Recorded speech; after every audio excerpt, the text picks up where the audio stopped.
We're in your living room. We're in my... That's what this is. My setup. We're in your lounge. I am. And we have this beautiful opportunity to reflect on the album. The album that has been coming out over the last year. Anticipation. And I want to take you back actually to my genesis of this album, which you may or may not remember.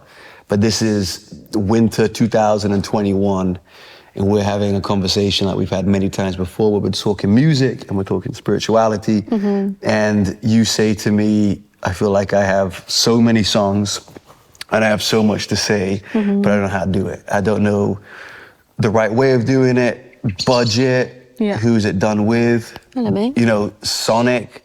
Is it a big band? How do I do that if it is? Or is it like a style of production I haven't done before? And I remember that. but you're actually quite frustrated. Oh, I was so frustrated. But then it's not just you're frustrated about the sonic of it. You're also frustrated because you so deeply carry the weight of the story of it. So it's not just like what is it sonically, but the story of these songs means so much to you. They matter so much to you. Like, what could be the most appropriate way of sharing these? Maybe it'd be almost better to not do it at all than to do it and feel like I got it wrong, you know? So we're having this conversation. I was stuck. There's probably been some tears at some point in the call. And I remember saying to you... When are there not tears, let's be honest? Yeah, exactly. It's not a conversation with Sophia Rebekah Mitchell if there's not tears. Oh no, am I going to cry? You may cry. Here we go. One of us will cry. It's a 50-50, you know, either way. And I said to you, what if you just went and spent some time with Nathan Mackenzie in Bradford, and you just did these songs acoustically, and you just to do them, just to have recorded them, just to have, you know, put them down, that they were out of you and somewhere else. Even if it was like demos, right? And that's what I was kind of originally thinking they might be, is demos to then you listen to and then think, I can hear what the record is. And now, as everyone has been listening to these singles that have come out, you realize that they weren't a means to an end. They were the end unto themselves.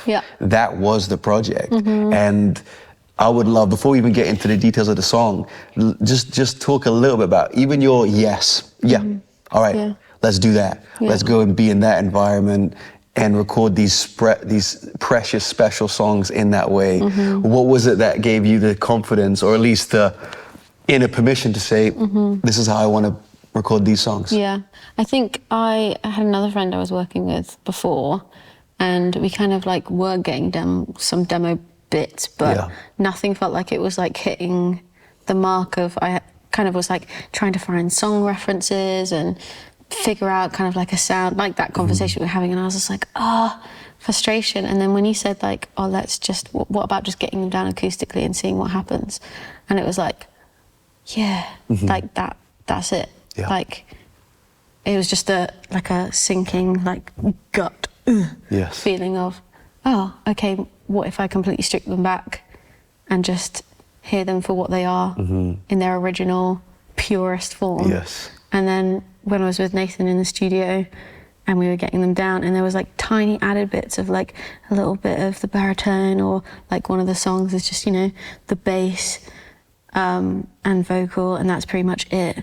And so you're just like, that literally we don't need to add anything else. Like, if we tried to, it feels like it would actually ruin what it was. And they needed to be heard, like, just as if I was in the living room sitting them and playing them to someone, rather than it being this full production of something. And I think the meaning of the songs represent that feeling for me as well, because I'm just like, slightly, you hear some of like my vocal isn't like completely on key or on point, and I was like, slightly uncomfortable, slightly vulnerable, like I'm gonna cry. And I was like, I could easily go back and do another take and make it seem better, but that would actually kind of make it worse, because it needed to be rough and raw and uncomfortable. So just bring us into the room with you and Nathan, and I don't want to name specific songs, so we'll do that in a minute, but just give us an example of you're in there and you've recorded a take, and there is an imperfection in it, but you know that if you were to do it again, you'd have lost something. What's that, bring us in, like what's that experience, what does it feel like in the room to know in its minimalism, that's it. It's funny because they were kind of one-take wonders, and so it was like, oh, let's try it again. Oh, let's try it again. And as soon as I got it all the way through, so I think, what was it? What song was it? I think it was Sign and Wonder, where I, at the beginning, I was like, my vocal doesn't sound as good, but at the end, there's just this moment that happens where I suddenly go there. Yeah. And so I was just like, I could, you know, like do the first bit again, or I could kind of be like, I wasn't as confident. And then I was able to relax into this is what I actually believe, which is part of the personification of the song. Yeah. And I'm like, so I don't feel like I can change it. It feels like it would be wrong. Yeah. Can we hang out on Sign and Wonder since you mentioned it? Let's hang out on Sign and Wonder. Let's talk about these songs in no particular order, just as we kind of reach them. And I think this is a really natural way of beginning, actually, because it feels like Sign and Wonder is a geography. It's like a landscape of your spiritual life. Yeah. It's like this song contains heritage, and it contains the earliest understandings and experiences of faith and spiritual environment. Yeah. But it also names some things. Yeah. So I wonder if you would give an insight into some of that heritage, you know? As much or as little as you want, just... What do you mean by heritage? You know, what are some of your earliest memories of growing up in this faith that you now sing and write so much about in such a beautiful way? And Sign and Wonder, you know, we're given an insight into this. I was told. Yeah. You know, like... I was told, yeah. Give us a sense of that. Like what are some of those environments? What are some of those, perhaps, expectations? And there's no ounce of judgment here. It's just an understanding of context, you know.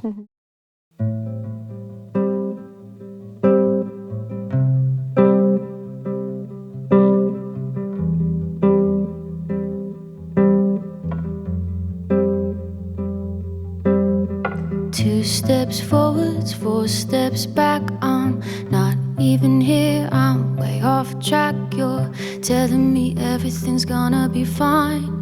I'm waiting for something to keep me alive. Hot and heavy, questions thick. You want me okay to check off the list? You'd rather I sat here and be in denial than process with pain and hold my head up high. Told to wait for a sign of wonder, but you're here in the tender pain of it all. Told to wait for heaven to open, but you're here in the broken pain of it all. Cheap conversation makes me sick. I'm craving a truth. Where does it exist? You're selling me something I no longer want. Don't push me to think what you think you thought. Expectation holds me back. I'm held to a standard in your lack. I'm caught in the caution of living a lie, or being the person I truly desire.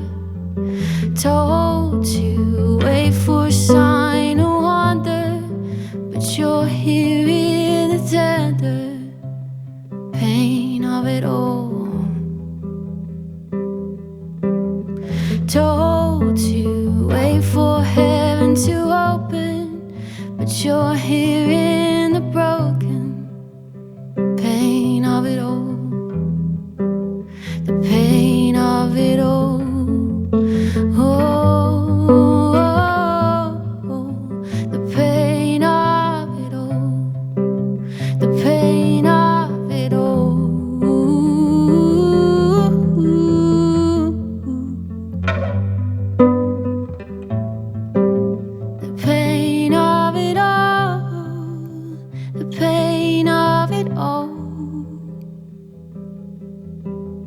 Told to wait for a sign of wonder, but you're here in the tender pain of it all.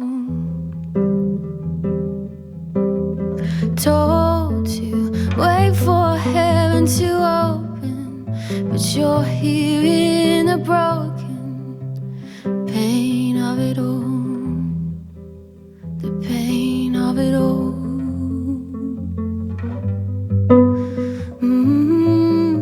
The pain of it all, the pain of it all.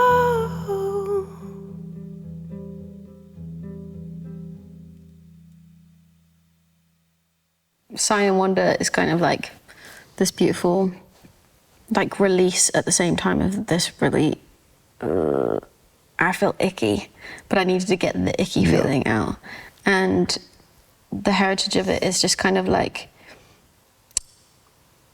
rocky faith, and the, you know, the faith journey is not linear. It's such a roller coaster of valleys and summits, and then another deeper valley and another higher summit, and also moments of complete wide and open spaces, if we're gonna, you know, talk about it in a geographical and natural sense, which I'd like to do. I like that.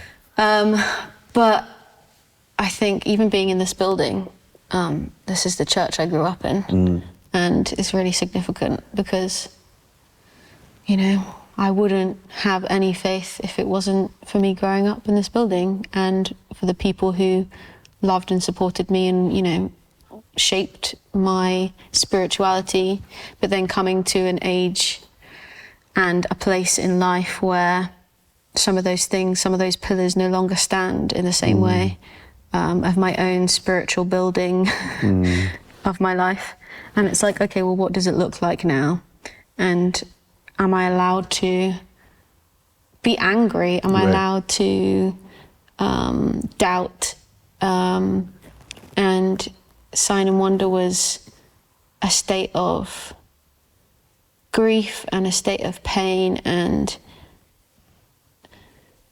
Jesus, me probably coming to the conclusion that if he is that person that I've been told, I don't think I want that Jesus. I don't think I want that God. Can you give us some characteristics? Can you name that a little bit?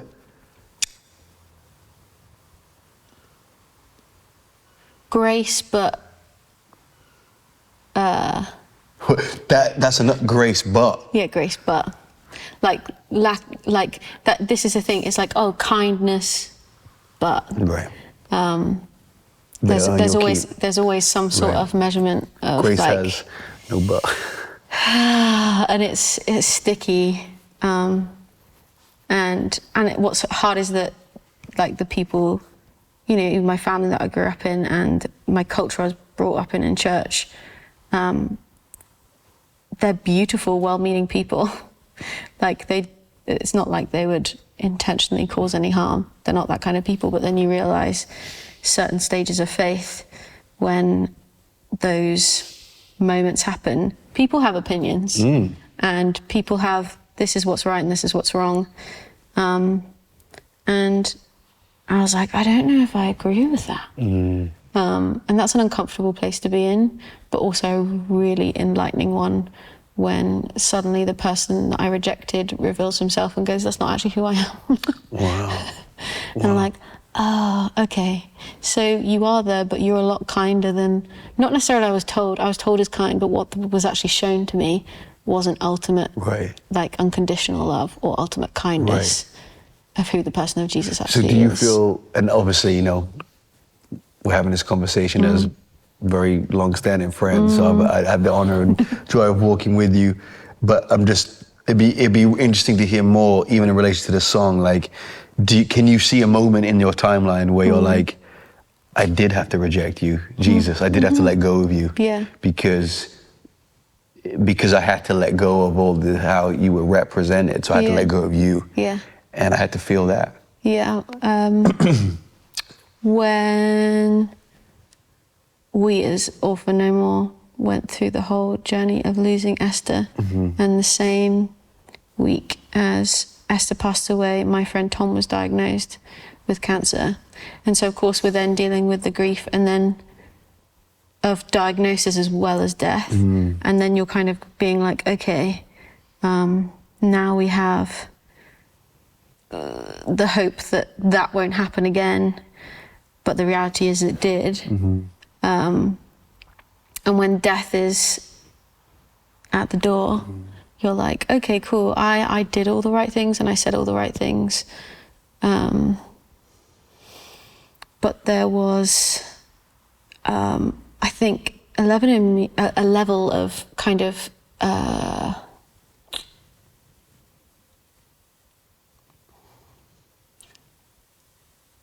don't know what the right word is, but just avoidance of how I actually felt, because I didn't feel safe. Yeah. So even probably a year afterwards, I was in denial. That's the word I was looking for. I was completely in denial of how I felt towards God.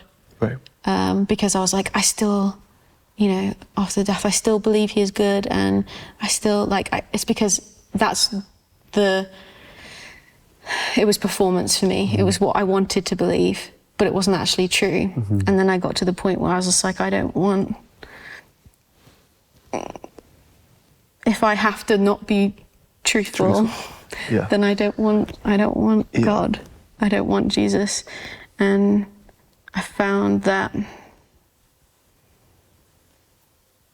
actually what he was asking of me was my honesty rather than my faith. And that my doubt somehow looked like faith. And without it, it wouldn't be real. This wouldn't be an actual relationship. This wouldn't be a friendship or a communal like conversation. It would just be like, I'm just doing something because that's what's been shown to me, and I should do that. And even then, like, I think I got to that place where I was feeling all these things, or even avoiding God, and not even getting to that point yet, and kind of like binge watching Netflix series, and I just feel Jesus next to me and speak to me through something I've been avoiding with, and I was like, oh, you're still here. And that really frustrates me because, and all you're doing is smiling at me, and that pisses me off. And all I want to say is, fuck off, leave me alone, because I've never been allowed to say that before, but he was just like, come on then. Let me hear it. Yeah, let me hear it.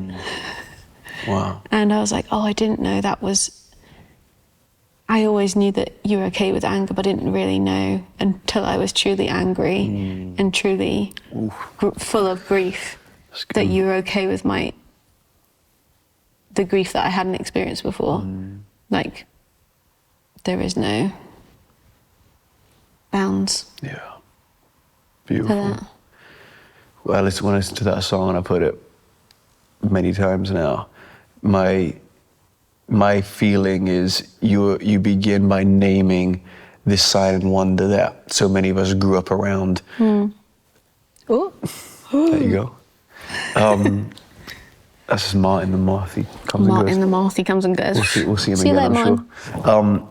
A sign and a wonder being something that is out there, potentially gonna happen. You know, like if the revival meeting is on form, we might see something, you know.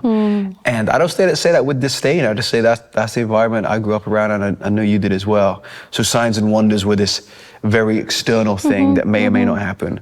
And then you go through this point, like we've both done, where the only sign and wonder that you want to have, like, come through doesn't. And then you're left with, do I agree with that anymore? Do I hold out for it anymore? And the song takes me on a journey of someone who's naming this sign and wonder that I was told to always expect and wait out for. And then you get into, you know, theodicy is the problem of evil. And you get into this problem of evil, which is, how can a good and loving God exist in a world which is so inherently problematic, so much pain in it? And you land in one of the verses with the line about tenderness. Can you, just so I don't misquote it? Is it the chorus? I'm trying to think. You can find your way to it.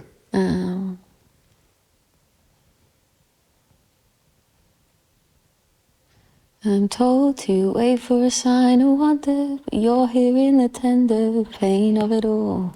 Wait for a sign of wonder, and you're hearing the tender pain of it all. Yeah. And my reflection on that is that is the sign, right? That is the one, like, that is it, that there could be a God that is so intimate with our suffering.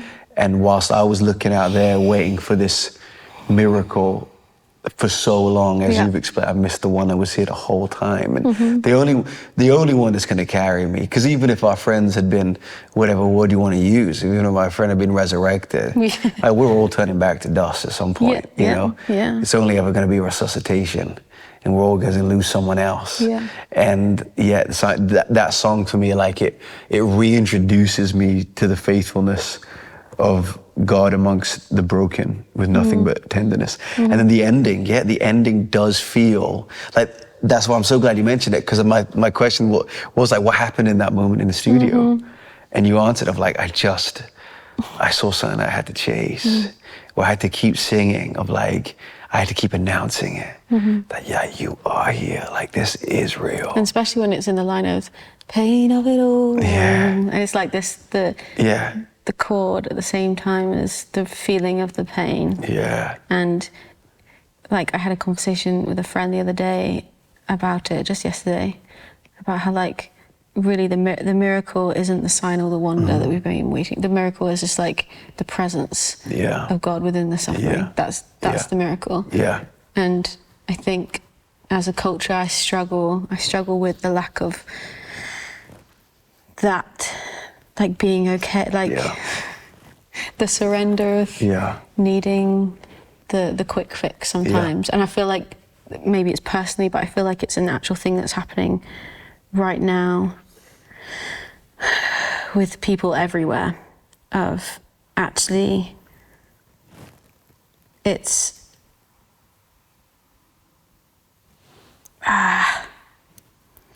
hurts.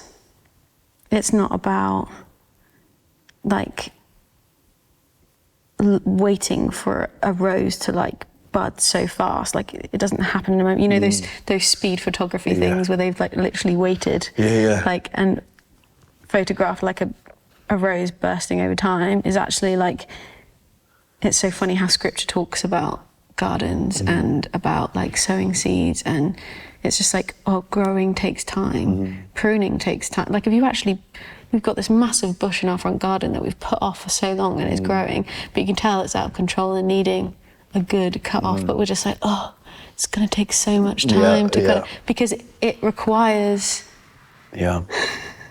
effort and patience and determination to be in a space where something isn't going to come to us so fast.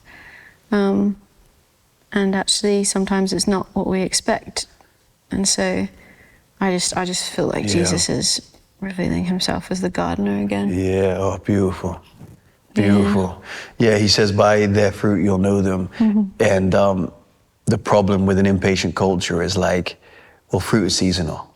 So it's like, by the fruit, and there's no fruit. I'm like, that's because they're in winter. And, like, the fruit looks like joy all the time, so it should be like, you're not joyful, so there must be something, you know. And the irony is, when you see the presence of God in all things as the supreme primary miracle, other things start to happen, you know? Like, so true. Other things, like, we haven't shut off that need and desperation for a God that intervenes in ways that we'll never be able to understand. That, you know, it's happened for me, I know it's for you, in ways where you're like, wow, like, nothing I want to do is to suppress who you are in the world.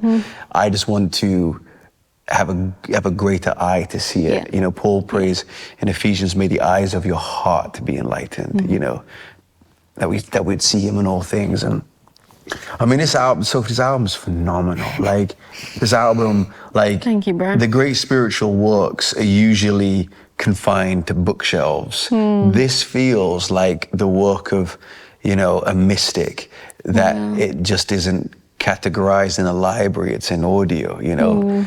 That's beautiful. No, it's true. Thank it you. feels like it's a spiritual work, you know. It's autobiographical, it's memoir, it's confessional, it's theological. Like it's got some, you know, you sing scripture in it, you know. Yeah. You challenge scripture in it. Yeah. You know, you challenge understanding of scripture. Yeah. So if we, you know, the song that, my favorite song, and I know sometimes it's not nice to hear that because it means, but it's the song that I will play most frequently.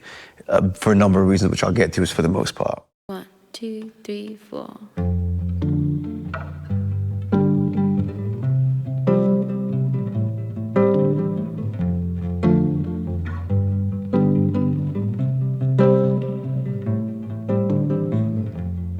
For the most part, I'm not okay. For the most part, you wouldn't tell anyway. Caught in caution, always hurting. Will it ever change? For the most part, it all stays the same. So feel what you need to feel. Cutting it off won't make it heal. No need to play pretend. Darkness, a dearest friend.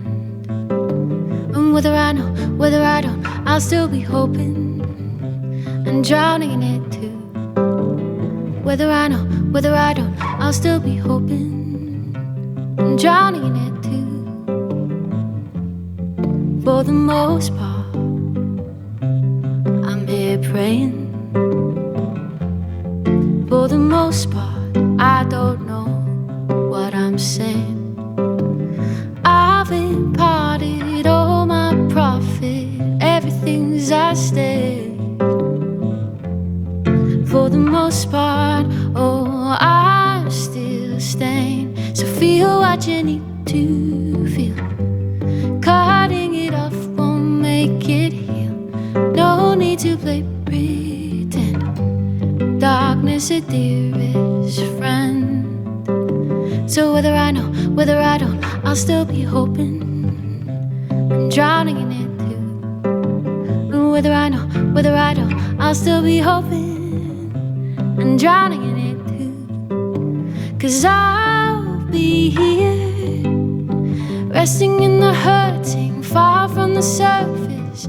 I'll stay here, feeling it on my chest, for I know there's purpose. I'll stay here, sipping up the sorrow, but still hope for tomorrow. Oh, I'll stay here, locking eyes with heaven in the midst of all my grief. In the midst of all my grief.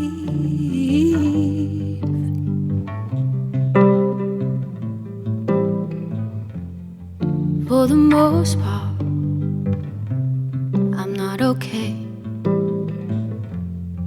For the most part, you wouldn't tell anyway. That song does feel like a marrying of a lot of your musical influence and expression, you know, rhythmically, melodically, lyrically. But it just begins, the song is like, for me, it has these three sections. The first section is confessional. I'm not okay. Yeah, I'm not okay. Let's just talk about that. Let's just talk about how does it feel to write an opening line? I'm not okay. Well, it's both next to each other. For the most part, I'm not okay. For the most part, you wouldn't tell anyway. I was like, oh, I've been performing.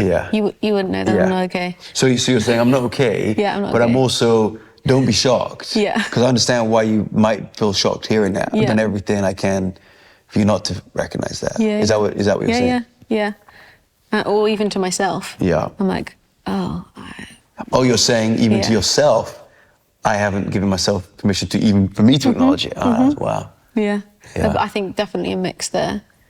And unfortunately, or fortunately, depending on when you look at it, this is definitely one of those lines that I was just mulling about the house and then sat on the loo and I just went, for the most part, I'm not okay. For the most part, you wouldn't tell anyway. And I was like, oh, that's how I feel. And I was just like, quick, I got to wash hands. I've got to go and get this down. And then I started writing it. Courting caution, always hurting. Will it ever change? For the most part, it all stays the same. It's just kind of like, it's like you said, confession. It's honesty. Being really like, it feels like I'm stuck here. Yeah. I actually need to acknowledge that, and I don't know how to move forwards. Yeah. Yeah, and that first section feels grey in a way that so many of us can relate to, of just so much of life is grey. So little of life is black and white. So much of life is just this existing in existential uncertainty, and indifference. Yeah, indifference. Just indifference. Yeah. It's all the same. Yeah. And then there's a second voice in the song which is permissional. Yeah. So it begins confessional, but then it begins permissional. Feel what you need to feel. Cutting it up won't make it heal. Like that, yeah. So who's singing that? That's me then stepping into being like, now I'm just angry at everything that has always told me to just like, and it's funny because they're phrases that I don't necessarily disagree with, but I have been told so much that it then caused pain, which is kind of like, to me, has become a sugarcoat rather than an actual step of faith, which is like putting it at the foot of the cross. Yeah. Choosing joy. Yeah. And I'm like, actually, Jesus is valuing my honesty, and like, we cut it off in the name of Jesus, But Jesus is valuing my honesty, and my honesty, it means that actually trying to cut this off right now is actually like cutting a leg off rather than like focusing on the wound, treating the wound, processing that, and doing the thing properly rather than just being like, it's gonna be fine. It felt like denial. And I couldn't live in that anymore. And so it's just more like, to everybody and to speaking to myself, just like, feel what you need to feel. Cutting it off won't make it heal. No need to play pretend. Darkness, a dearest friend. And I was like, actually, I've never sat with darkness before. And this was more of a challenge to me of like, there's shadows and the parts of myself which I felt so much shame that actually God wants to love. And that's so beautiful. And here we go. And so so kind. And really, it's something that I think for a really long time in my upbringing and in my ways of dealing with things, noticing I have suppressed a lot and not acknowledged the darkness in me, and actually like there's something to be found there in the valley, in the shadows, that is like, like there's still waters there. The invitation to actually be led there is actually an honor and a beautiful thing, awfully uncomfortable. But that's when, like, I don't know if you've heard of KJ Ramsey, beautiful woman writer, and she talks about like your doubt isn't a doorway to like a pit of despair. Your doubt is like a beautiful descent into where, you know, your faith isn't dependent on certainty anymore. And I'm like, yeah, I mean, and this is the great mystical tradition. St. John of the Cross, who coined the dark night of the soul, said, Mother Teresa. He said, in darkness, God's river runs bright. You know, like, so it's almost like you haven't seen unless you've been into the darkness. And when I listen to that song, like the image I always have, which is funny, hearing your, not funny, it's like, that's the wrong word. It's enlightening, like hearing your perspective. Because for me, when I'm listening to it, I hear it as well as that first verse is me speaking, right? And I'm just like laid out on the couch, binging some Netflix. Like just, I'm not okay, I've just acknowledged it. But like, what am I gonna do with it? I'm just gonna feel the same. And then it's like then I see this image of like the spirit coming in like, feel what you need to feel. Like completely switching the vibe. Yeah. But in this, it's a total different, like, to the actual moment. You know, like you have a friend comes round and just opens up the curtains. Yeah. And you're like, whew, and they're not trying to like get you out of the place. They're like, no, feel it. Yeah. Like, I'm not trying to distract you from it. You're distracting yourself from it. Yeah. Feel it. Yeah. Like, let's go. And that's actually more daunting than avoiding it's terrifying. Than avoiding it, yeah. When I lost my friend, that the night I lost her, I texted this boxing coach and I said, can I come and hit the bag? So I'm going through something really hard. I just don't know what else to do. He said, yeah, come around. It was just me and him. Big dude, he held the punching bag. And I told him I've lost my best friend today. And I'm holding the bag and I'm hitting it. And he went, feel it. And I hit it again. He went, feel it. Yeah. And my punches just went, you know, as hard as I could go. And I started feeling it, you know? Yeah. And that's what I see in this experience with God of like, feel it, you know? There's no point in the Psalms where it seemes like David is cutting himself off. Psalm 10, I think, is, my soul is languishing. He may come full circle, but he doesn't. Yeah. He says, why are you so far away from me when I need you the most? Yeah. He says the most damning things anyone could ever say to God, and feel it. Yeah. Say it all. Yeah. You know, and then, you know, so confessional, permissional, and then enlightening, like you talk about darkness as a friend. And you spoke into that, but just give us a little bit more, having not necessarily reached the other side like it's a transactional journey, but when you're kind of looking back to some of those moments of, you know, how do you feel accompanied by darkness? How do you feel like a relationship has been born in such a way that a lot of people don't talk about or have discovered? Yeah. I think I'm still on that journey. I'm very good at avoiding. And the main thing that I've tried to do is change it. And I sometimes, like, it's months where I lose it, or like, and it just comes back to me again in a moment of being present. And I do this thing with Toby, my husband, of we're outside, or we're like at my sister's house and you can hear the girls running around, or just in real life moments. And I'm just like, okay, let me just feel all the senses. And you know, it's like a thing like they try and get you to do in therapy to feel more aware. But I think even as a practice, to do that in everyday life, which I sometimes, like I said, I still neglect to do sometimes, but when it happens, I'm like, oh, I'm here. And actually sometimes being here it hurts to be here, rather than to be in daydream world. And being present can be really painful. And I had a friend, this is crazy that this is happening straight after 2 very crazy phone calls where yesterday someone told me that they've got cancer again, and then another person told me that their sister had passed away. And it's kind of like suddenly being in those moments, and I took a moment, like I went into my bedroom and I was just like, this hurts. And I just need to feel it. Because I can carry on. You know, I've got people hanging out and coming over just before, you know, a festival, and I'm like, but I just need to acknowledge the fact that these are really uncomfortable things. They're real things. Yeah, they're real things. But then there's also like this level of beauty that comes out of that.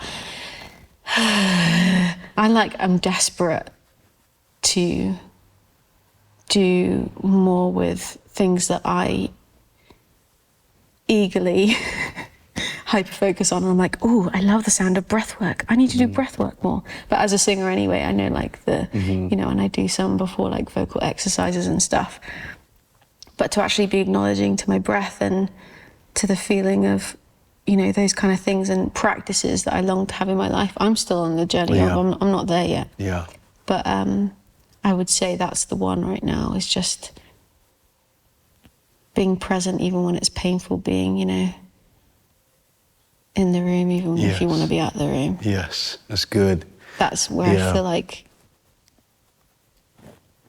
I'm diving into darkness. And then also when I have the moment where I suddenly clock that I'm in a depression state or in grief. Yeah. And for the first time I go, it's okay to be here. Like I can sit here. Yeah. I can have the draining. Yes. And I don't know what life is. Yeah. Feeling, I don't know my reason for being alive. Yeah. But being like, I am still here. Yeah. But there's nothing I need to do to change this feeling right now. And before I would eagerly be like, the self-talk would be like, right. I can't be here. Yeah, shut up. This means I'm not like living in faith, or this means I'm not a good person, or, you know, there would be this self-shaming, self-critical language that would be so damaging and has been damaging, and what I've had for many years. And so suddenly stepping into the grace for the darkness. It's wild. It's beautiful, Soph. It kind of has to be that we talk about holy here and now. Ooh. Because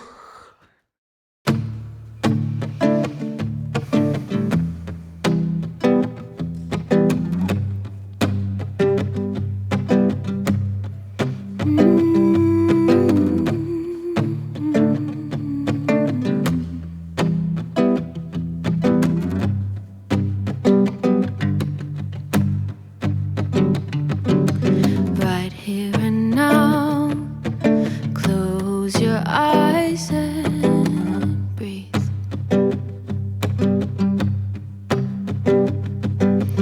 Feel the ground steady under your feet.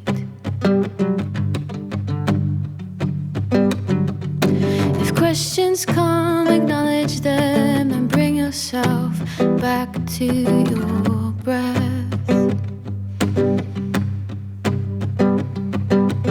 Heaven here, in on all the mess.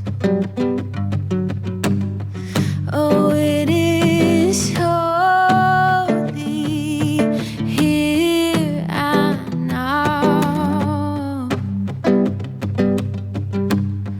Oh, it is holy.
seeing you play that live a few weeks ago. And it was so interesting to see a song like incarnational, the word made flesh. Like it actually, the whole room did the song. It's a very rare thing. That was like, so cool. Hey, here's a song, let's do it together. You know what I mean? Like, let's walk through this song as a practice, you know? If you have questions, acknowledge them.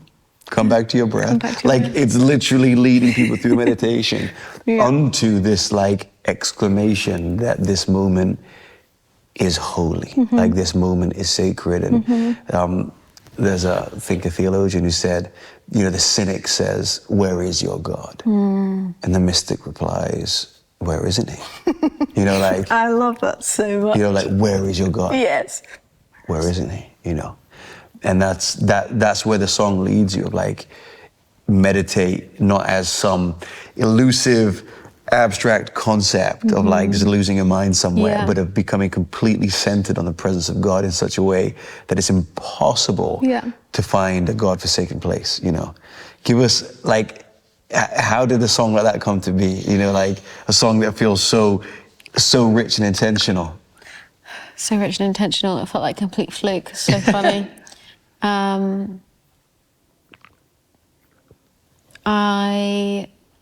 I think I found that specific song for me was acknowledging the healing of nature and God in all things outside. And starting to do a grounding practice where, and it's part of leaning into that kind of feeling the darkness as well, like we said before, but going out to my garden and putting my bare feet on the grass and just letting myself feel the earth. And each time I just felt more closer to the divine. And I was like, oh, I've been kind of scared of any kind of like practices that say like grounding or because of, you know, obviously pagan things or, you know, things that we've kind of like pushed away out of fear of being led into demon things. But really there's like this beautiful thing that I actually found Holy Spirit in. And I'm like, oh. And the sea, like talking the sea as if she is she, and a friend. And like, I wrote a poem that's not out in the world at all and shall be someday, hopefully. But it's just like, you know, she washes her tears with my, you know, her shore washes my feet with her tears, and it's, you know, it's fine because she's also seen mine. Kind of, I can't even remember the words probably, but it's oneness. Yeah, this kind of like, oh, we're connected. Like, I also feel when like people talk about plastic or toxic waste, and I'm going into my eco joy brain right now, and I'm like, oh, there's this physical, like, I feel there's toxic waste that sometimes just gets in from stuff that's said. And I'm like, I feel you. I feel connected. And then also this abandonment when you're like in the sea and just letting the waves take you. And it's just, it is a spiritual experience to me to be outside and like feeling, using your physical senses to connect to the divine. And oh, it's just beautiful. How do you connect that realization and that embodiment of this moment is holy? I don't have to drum it up. It doesn't have to become this. It is right now. With perhaps some of the characteristics of your early life, you know, and what might have been illustrated then as holy, or what even heaven was like, and where heaven was, you know.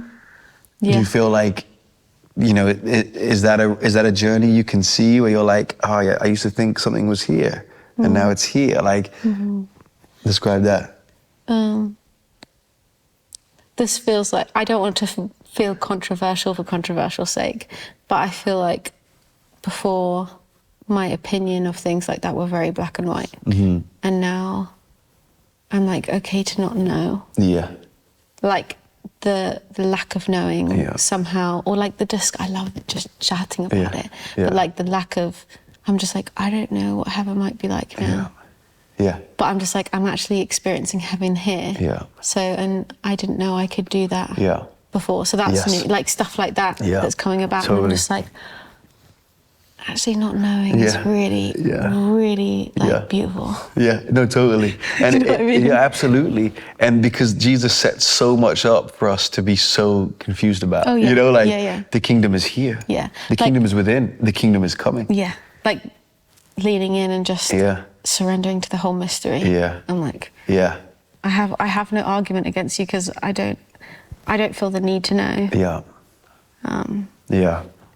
I don't know if that answers your question. It does, it's beautiful. Yeah, it's really beautiful. There's 180 degrees. I feel like I'm not just trying to segue. It feels like appropriate to look at this.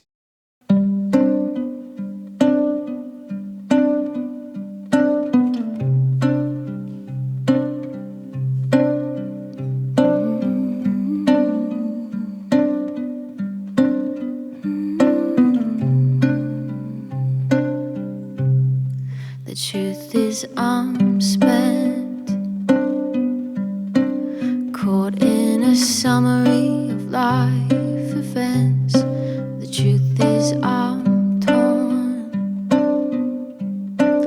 wishing and wanting there to be more. I'm not hoping for sun, just hoping for someone. The truth is I'm lost, trying to gauge what turn I got wrong. The truth is I'm bruised. The past just reminds me why try or just lose. I'm not praying for rain, just praying for someday.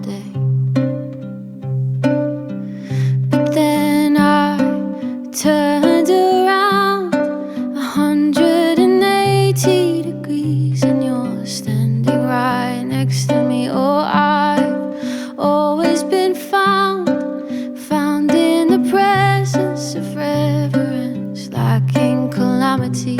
Oh, you are a plot twist. The most beautiful part is I wasn't even looking for you.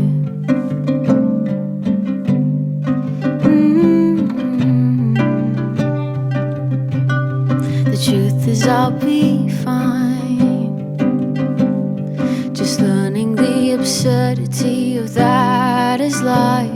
The truth is I'm whole, in the undoing of what makes me known. I've been longing for faith, but not willing to change. But then I turned around 180 degrees and you're standing right next to me. Oh, I've always been found in the presence of reverence, lacking calamity. Oh, you were a plot twist. The most beautiful part is I wasn't even looking for you. Waged a war between constant conspiracies and controversial remedies. Oh, you convulsed to the core and sought out elaborate strategies to ensure that you were next to me. To ensure that you were next to me. But then I turned around 180 degrees and you're standing right next to me. Oh, I've always been found in the presence of reverence, lacking calamity. Oh, you're always the plot twist. The most beautiful part is I wasn't even trying to find you. This song also it also feels like it's the first single that we released from the album. Yeah. And it announces so much of what the album is, but it also is a very specific characteristic within that journey, which to use the theological language is repentance. It's to turn around, you know? And there's some lines in that song which are almost confrontational to yourself, but I think need to be said, and I'm really grateful for you saying it. For me personally, like in an album which gives so much permission and gives so much space to acknowledge and to feel, there comes a line, I don't want to misquote it, I'm longing for faith, but I don't want to change. What's that line? I'm longing for faith, but not willing to change. But not willing to change. You speak to that line, just... Again, don't want to be controversial for controversial's sake. However, like, it's so funny how I've had conversations with people, I'm just like, but like, you know, that's probably quite older thinking. Like, you have to have faith. Yeah. And I'm like, oh, but this is why it's completely upside down for me, because it was my version of faith. Yeah. Like, that I was like, oh, I have to long for faith. Yeah. But I'm not willing to change my thinking of what faith looks like. Yeah. And I'm like, yeah. Like, I could, because before it meant living a certain standard in a certain way, which is actually full of a lack of agency and a lack of honesty, a lack of connection to authenticity. And actually, I was convicted that faith, again, was my doubt.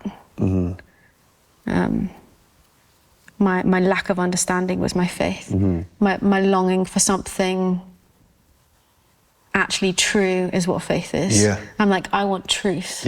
I don't want a perception of what faith has been built to look like in a culture that, you know, is just articulated faith to look a certain way. To appease people and to kind of... sound a certain way. And I'm like, again, I was longing to kind of be like, I want to be that, but I wasn't willing to change and actually sacrifice my version of that. Wow. It's powerful. And when it did, then you're suddenly like, oh, hi. Person of Jesus, life, everything. I wasn't expecting you to be there, because that's what 100 Names is like. Oh, you're a plot twist. The beautiful part is I wasn't even looking for you. Like, I wasn't in a space where like, I need to repent. I'm not in a good way. Like, I think I've had false conviction in my heart for a lot of my life. And actually it was self-judgment. And suddenly when I surrendered that level of because that to me is my faith, is my Christianity, is my what it looks like.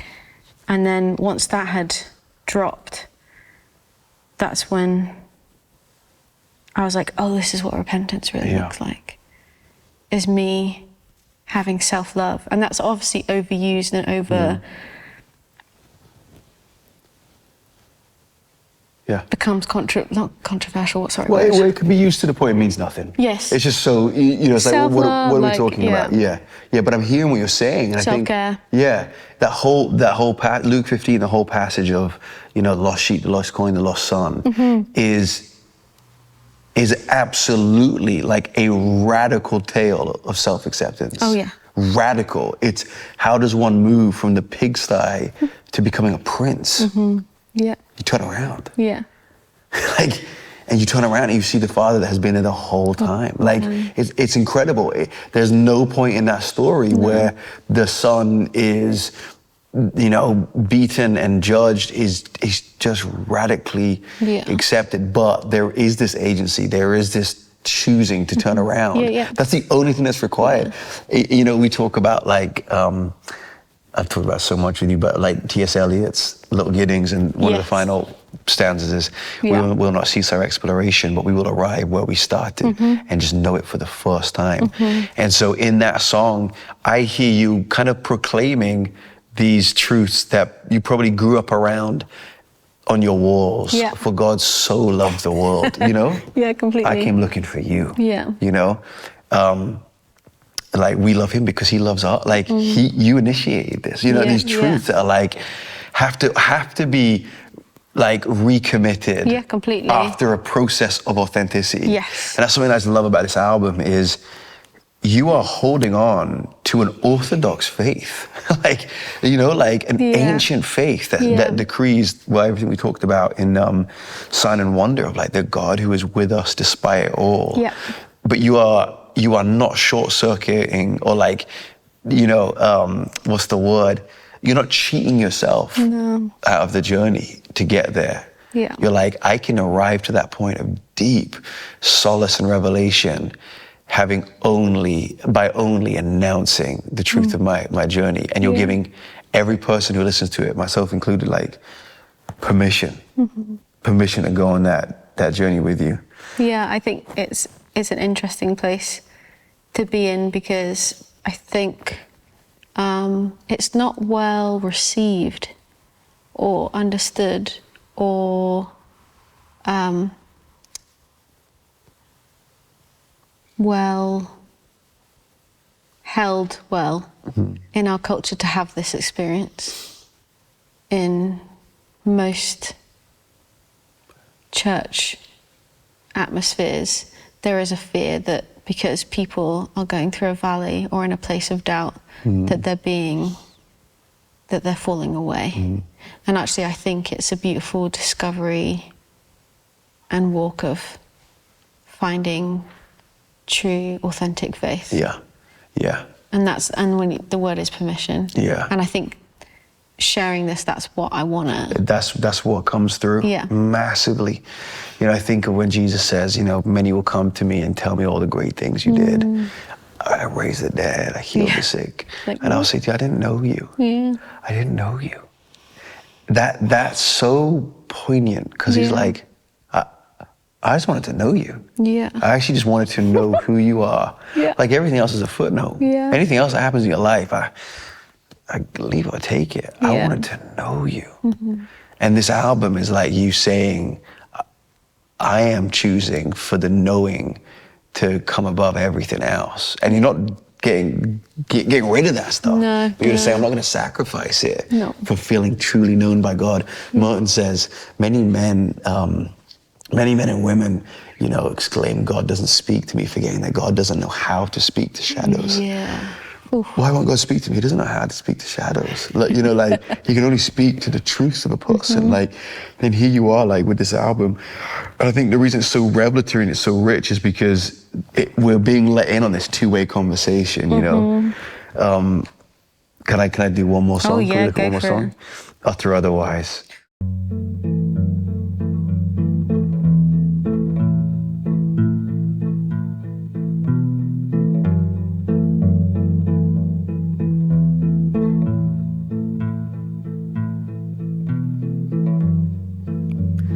Misinformation and a matter of trust. Why is faith such a burden when it's forced upon us? You're a friend and not a creed.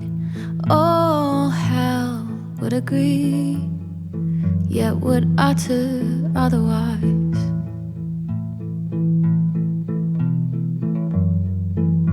All heart's disposition and relevant doubt. Why is love such a duty when it could abound? You're a friend and not a creed. All hell would agree, but would utter otherwise. Tell them the truth, wash off their feet, heal their wounds, O Prince of Peace. Build the pure bride till she is complete. Open her eyes, now is her time. All grace and acceptance, and heaven with us. Why is Jesus the reason to shame and to curse? He's a friend and not a creed. All hell does agree, yet it utters otherwise.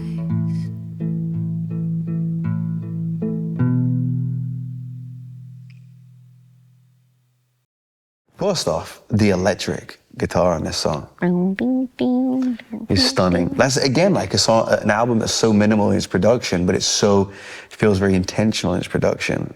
Was there a moment in the studio where it's like, this one's got to be an electric? Was there a moment in the studio? I can't remember. Nathan's here, that's why I'm staring at him at a distance and squinting. I think it was actually me being tired. Yeah, yeah. And I was just like, so that's, part of the process of the story. Absolutely. I was like, I don't think I have the hand strength anymore to play. And that's part of like my health journey as well, so that's the whole thing. And Nathan's like, I can have a go. And then it brought it like this beautiful warmth and edge. It's phenomenal. Yeah. And again, like, I just want to set it up in the way that I've experienced it. But it almost feels like the first verse is you're speaking to God, and then the second verse you're speaking to the church. Ooh. So the first verse is... I love hearing your interpretations. Yeah, it's like you're describing to God how God has been affected. And then you're turning it back to us, even to yourself, as this kind of critique of like, why have we made Jesus the source of so many people's pain, so much suffering. And then you have this great line around hell. All hell would agree. Like, it's like, and again, my mind goes to these different scriptures of like, the demons have faith. Hell knows exactly who we're talking about here. They may utter otherwise, but it's like, again, honesty. Like, let's be real about it. So, do you see the song with those perspectives? Like, was that at all intentional? I think this was completely my frustration at religion in general. Like, just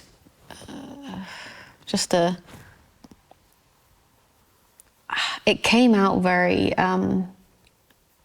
angry. Yeah. Like, how I would say is like righteously angry. Because I was like, this, and grief involved in that too, of being one of those people, kind of obviously through this whole album and all these songs of exploring doubt within faith and the shadowlands and the dark places. And when people have been used and abused, what that faith looks like, it's painful. And all misinformation and a matter of trust. It's like, it's this uncomfortable. It's my.